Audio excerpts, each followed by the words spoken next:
All right, so recently I showed off the Penstar eNote 2, their second version of their eNote tablet. But a lot of you guys were asking not about this, but about the eNote Pro. And it is officially here. I've had about a week with this device now.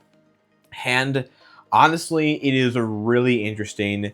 It didn't blow me away in certain aspects, but I think it is a very compelling color e-ink tablet for a lot of you guys out there. Honestly, it's a great books competitor for like the Note Air 4 or 5C, that whatever they're on now. And let's just get into it. So first, I just want to talk about the design of the eNote Pro. And it has officially been changed from the eNote design, where they had those contoured edges and like a back panel, and then the half folio with the loop on the folio cover. That is all pretty much different. Honestly, the entire device looks very different. So we'll start with the folios. These are the most similar parts of the devices, but the eNote Pro folio does not have a pen loop built onto it anymore, and it has a small cutout on the one side. So they are specifically made for each device. Mine came with a couple little scratches in the folio itself. I don't know how that happened, but that's how it seemed to be out of the box.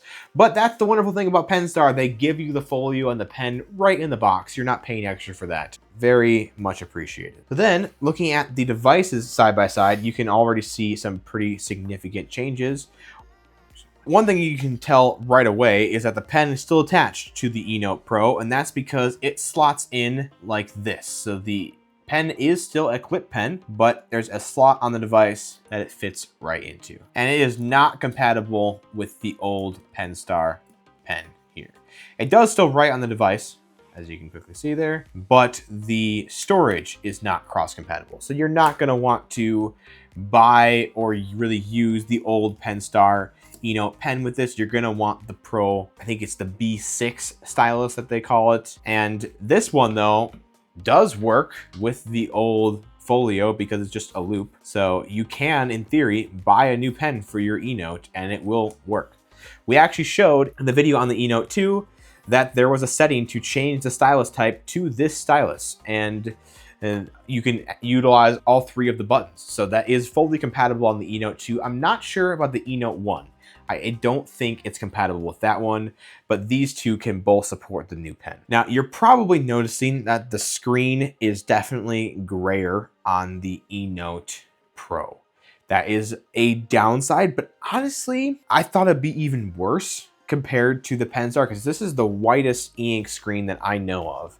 And let's go to a bit more of a blank page here. This is really not that terribly different. Let's switch sides just to make sure it's not the glare that's causing that at all. But yeah, I mean, they're just pretty comparable. And it's a little dimmer and lower contrast here, but you can clearly see everything even without the front light on. And yeah, this has got color. If you noticed a second ago, I used my finger to touch something on the screen and it worked. It's got color, it has touch, and it has a front light. Three things that Penstar has not done yet. I do think because of the touch layer and the front light, there may be a bit more of a gap in the display along the edges here. You can kind of see there's a bit more distance. It's really not bad. I honestly don't know if it's much worse than devices like the supernote. Yeah, it's maybe slightly worse than the supernote. It's not the worst gap I've seen in a screen by any means, and that they have packed a lot more into that screen. It's not to the point where it bothers me, let me put it that way. All right, so now let's go over the other obvious physical designs before we keep talking more about the screens and what these things can do. As you can see, the button layout is completely different. So you have 9 customizable buttons, well, 8 customizable, 9 buttons on this side of the screen here. And that is a lot of functionality you can do, and it's great because you don't have touch in this device. So you're gonna want to have all these little shortcuts and things you can trigger here. So because they added touch to the Pro device, they simplified that setup. they now only have 5 buttons, then the 4 customizable, and then the back button that you can hold down for a screen refresh, just like the other tablet here, which is a nice shortcut to clean up your screen if you need it. But they didn't forget about the nature of the Penstar device, which is all these shortcut buttons and stuff like that. So they just gave you a whole host of buttons on the side that are only triggerable by the stylus, which I think is a really interesting kind of callback to the stylus only control from the eNote 1 and 2. So you cannot use your finger to trigger any of these buttons. But if you want to go to the settings, you tap the settings icon here. You want to go to apps, you tap the apps icon. You want to go to your voice recorder, or you want to go to your library, that's here. You want to go to the reader, that is the book stack icon here. So it's very similar to all these icons that you see off to the side. They are just built in this bar now, and they're not taking up space in the screen. Because as you can see, there's actually more space that I have now on the home screen of the eNote Pro than the eNote 2, because this whole sidebar is taking up precious screen real estate, and you still have that really big bezel here. So now it makes that bezel useful, and you get more screen space for displaying up to 5 notes at a time versus 2. A lot of books in the bookshelf, still some emails, and still plenty and more actually apps than before. So they've really optimized the home screen to do a lot more here. I am definitely a fan of these shortcut buttons, and you can never accidentally trigger them with your finger, which actually you could do with the buttons. Sometimes I didn't really want to trigger something, and I'd rest my hand on it and I'd hit a button. Now that's kind of unavoidable, physical buttons there, but with these, you really will only trigger them when you want to. And they still have 3 slots that are unassigned that you can customize. So in total, you still have 7 customizable buttons on this device, just 1 less than the previous eNote. And you have touch and you have everything else. So when they say this device is pro, I think they kind of just mean they threw everything in this device to make it as good as possible for as many people. So I have the first shortcut go to my storage and files app so I can see anything on there. I have the second one and go to the Wi-Fi transfer screen in case I need to get more files. And I have the third shortcut, open up the camera. And here is another physical difference of the eNote Pro. It has a camera, and apparently you can even shoot in video, which that scares me a little bit.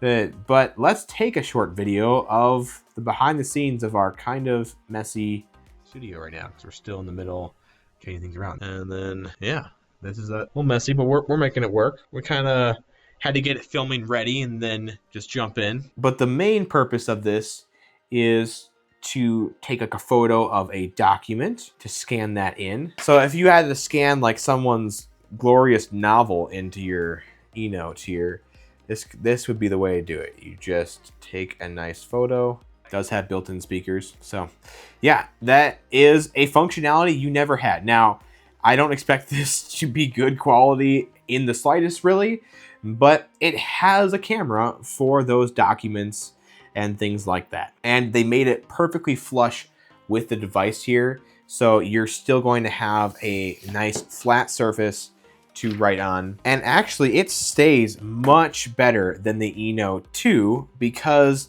this had a very slick back to it and no rubber feet or anything, where the entire back of the eNote Pro is silicone. So it is not going to slide easily. It is very grippy and will stay where you need it to be. Now, I've been showing this device off pretty nicely. What if I told you the screen looked a lot better with the front light on too?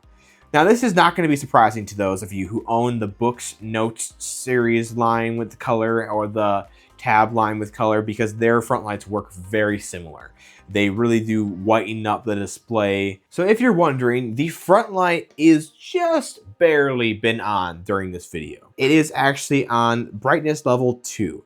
And in a darker room, this illuminates it already so much more, and it makes it really, really easy to use. This is the lights completely off. As you can see, hardly any change in this lighting environment. I have a giant overhead light, so it's gonna give it some pretty nice light.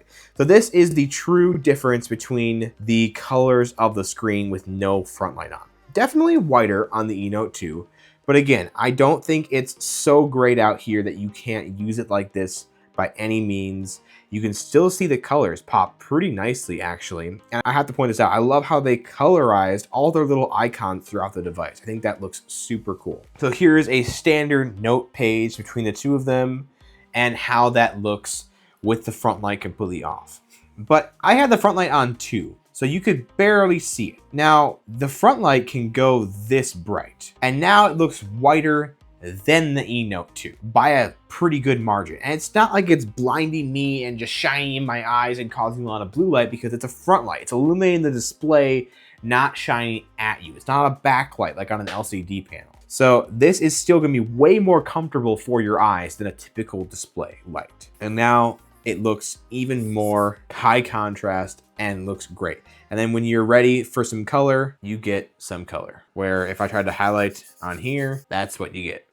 And that color looks great. And then when I go back and forth between pages, it does a much better job of rendering it in without super flashing like the Remarkable Paper Pro Move. So let me know any other differences that you want to see between the eNote 2 and the eNote Pro, because there are still some more. But we're going to focus on the eNote Pro now. So we're going to set that off to the side and talk even more about this. So this is the brightest the front light gets. You can also warm the front light if you want even easier on your eyes. This is the warmest it gets. You can create a custom preset. You can change the daytime and the nighttime preset. I like to keep the front light honestly pretty low during the day. Make it a little warm. It can be a little brighter than that, maybe like 9. I can still get some of that whiteness from the front light, but not overpowering. Or I just turn off the front light during the day. If I have plenty of light, I'm just gonna save some battery and keep that going. Now, what I wanna really test with this device is how much battery does the front light actually drain? Because I've been using the device pretty much with the front light on every single time I use it. Now, I haven't used it for even probably 10 hours straight yet, but I have used it almost every day since I've gotten it about a week ago. And I never charged the device. So it is still at 65%, and it came at about 95 or something like that. So it does not seem to be draining the battery that fast. Honestly, if it can last you 2 weeks, that's a very good e-ink battery life. So I'm very impressed with how well the front light works, how well it lightens up the display, and how much it does not seem to be a battery drain. The Remarkable Paper Pro Move has the worst battery life I think I've seen on the e-ink tablet that I own. I know there are worse out there. I think some of the Books devices actually have worse on purpose because they up the performance of the chip, and that sacrifices some battery life. But I still think this is really good medium here, because you can still download pretty much all the apps you want with the More Apps App Store. If you didn't see that with the eNote 2 review, that is here as well. So basically got lots of options for you. And then if you don't see what you want here, you can download another third-party app store. I would say the only thing that could be better than this is just giving us Google Play Store support like the iFlyTech devices do and the Books devices do. But for most things, this is good enough. There are just some apps that won't work right unless you have that Google Play Store. But yeah, you can use these buttons by default to adjust the volume, which makes a lot of sense here. And like you saw before, it does have a speaker. And what a lot of companies seem to want me emphasizing right now is, guess what? This has voice-to-text transcription. I cannot escape it no matter what I do. It is everyone's craze these days. And it's not bad by any means, but this is it right here. Let's start the recording. It takes a second to connect to the service. Oh, there it goes. It already captured what I said there. And you can definitely take notes alongside it. So this is an interesting part. Now, what I really wish you could do is change the template a little bit. I don't like this thick of lines personally. I would have wanted it much narrower and able to be whatever template I want, to be honest. And that would be the ideal, and I hope they update to that. But right now, this is still giving a great transcription, as you guys can see. And it is still allowing me to take notes alongside that. And you can add pages of notes here and do even more here. This really reminds me of the interface of the iFlyTech transcription notes as well, but they do let you do it right in the note-taking app, which lets you choose any template that you want. So that would be my only request to Penstar, that they maybe just integrate this into the Notes app as well, or they let you customize the template. But other than that, it is great. And you can tag significant points. So now I have a tagged point, and that is that. It's going to leave those tags there. Let me tag something else. There we go. And we should be able to see those at the end as well. But another thing that I would like to see is using the handwriting as indicators of where to jump to. So if I tap on this part of the handwriting, will it jump to that part of the recording? Well, let's find out. So we're ending the recording. And as you can see, right at the bottom here is the setting that we want to enable. Tap handwriting to play that audio. So this will not let you edit your handwriting anymore, but when you tap that, even more here, really reminds me of the interface of the iFlyTech transcription notes as well, but they do let you is an interesting part. And honestly, it seems like the microphones are capturing my voice pretty well. Obviously, it's right here in front of me in a pretty nice environment for capturing my voice. So I don't know how it would do in a noisy coffee shop or things like that. But if you guys want me to test more of the voice recorder functionality, please let me know. And I think I'm gonna have to add the Penstar into my ultimate comparison of AI voice recorders video that I'm working on. And I keep mentioning, and it will come out, and I just keep getting sent more of them. So I'm trying to collect all of them and make a huge comparison as to which the best AI voice recorder. Is it one of these e-ink tablets? Is it Claude? Is it one of the other companies? We will find out. But like many of those, you can also have meeting minutes, and it will use AI to generate you a summary of what was stated. So this is an editable document if you want to like insert date, time, location, things like that, if you want to keep a record of it. Otherwise, you can just see the meeting minutes here. And I think it did a pretty good job. You guys can pause it at any point and decide for yourselves if you like that or not. And you can share this transcription, the audio itself, or just the notes with QR sharing or exporting it to the device, anything like that. So I think this does basically everything you need an AI voice recorder to do on an e-ink device, except for the fact of maybe let me edit the template. But other than that, I really do like what Penstar is doing here. So that's the bigger, newer feature. It did come to the eNote 2 as well. They just don't have it on the nice new sidebar here. And there are more microphones on the Pro device, better microphones, and a little bit better speakers as well. But yeah, that is the Pro device. It has the new design, more squared off edges versus the contour edges look from before.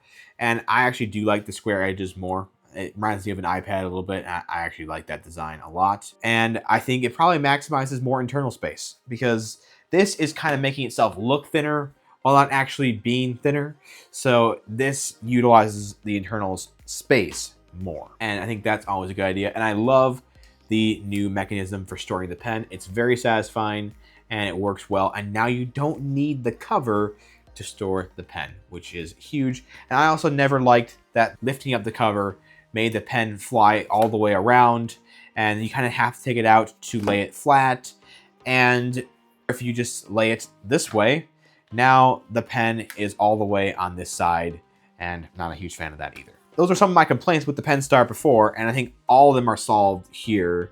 And the only thing I would say that I would like to see is a black and white option. I think color on e-ink still has compromises, and not everyone's going to want the compromises that come with it. Maybe that's what the eNote 2 is basically supposed to be for people, the black and white version. But maybe someone wants the front light and the touch, but not the color. So I would always like to see more options when possible. But I do like the color on this device. I think I like it more than how Remarkable has been doing the Gallery 3 type screens with all that flashing and stuff.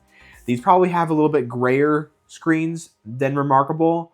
But with that front light that's not seeming to drain the battery too heavily, it really does not matter to me. And I understand why people are big fans of the Books Note Air C line. I can get it now because I think this is a very similar screen to that, although they definitely have something special that Penstar cooked up to make the colors look just about as vibrant as they possibly can on it. That's my first impressions of the Penstar eNote Pro. Really fantastic e-ink tablet. It's becoming incredibly hard to not call Penstar my favorite e-ink company right now. They keep doing things to make me want to say that more and more and more.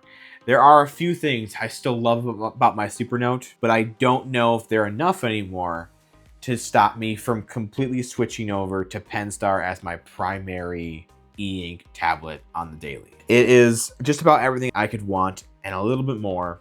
And their companion app for the iPad, I can't tell you enough, it's so good. More on that in the full review. Anyway, guys, thank you so much for watching. If you enjoyed this new setup that we have here, please let me know down in the comments below what you like about it, what you don't like about it, and if you missed the old setup at all.